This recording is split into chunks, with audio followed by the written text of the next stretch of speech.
បាទជំរាបសួរបងប្អូនទាំងអស់គ្នាចឹងធ្លាប់តែនិយាយពីបាក់សីកឡាថ្ងៃនេះគឺចង់និយាយពីប្រដាល់ម្ដងប្រដាល់នៅ One Championship ចឹងប្រដាល់នៅ One Championship គឺនៅប្រពឡើងនៅប្រទេសជប៉ុនចឹងសិតតែតារាល្បីនៅប្រទេសថៃនៅ One តែម្ដងគឺមានរថທາງ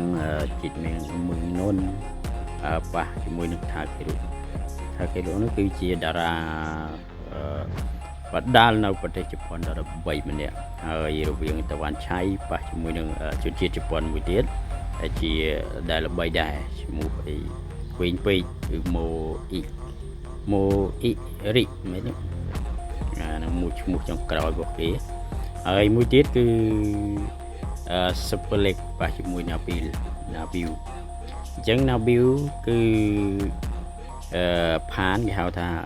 គេការថ្លឹងការវាស់ជាតិទឹកគឺឆ្លងកាត់រួចទាំងអស់តែចំណែកឯSuper Leg ដែលជាតារាឯកល្បីនៅប្រទេសថៃ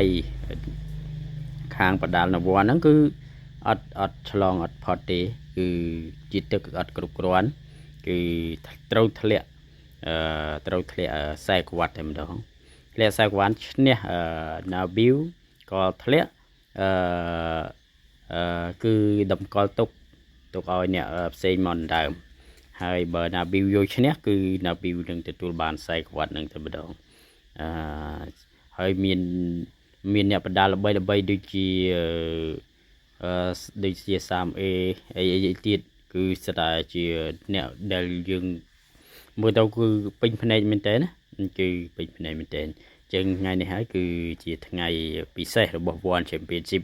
អញ្ចឹងបងប្អូនចាំមើលមានធ្លាវីដេអូមកអ្នកខ្លះក៏បានមើលអ្នកខ្លះក៏មិនបានមើលអញ្ចឹងនៅសំបីតែជនជាតិថៃក៏មិនបានមើលដែរគឺការប្រកួតនេះគឺតម្លៃខ្លួនឲ្យថ្លៃទៅលើកីឡាករមែនតើអញ្ចឹងគឺត្រូវទិញសម្បត្តិមើលហើយអញ្ចឹង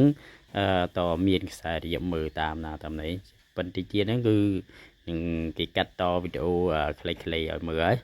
ចឹងអរគុណច្រើនបងប្អូនទាំងអស់គ្នាជួយតាមដានម្នាក់មួយផងពេកមុនគឺផ្លិចលេខកូដគឺមិនបានបន្តទេបងប្អូនបាច់ទៅ follow ដក follow ចេញមកបន្ត follow នៅ page ថ្មីរបស់ខ្ញុំនេះអរគុណច្រើនបងប្អូន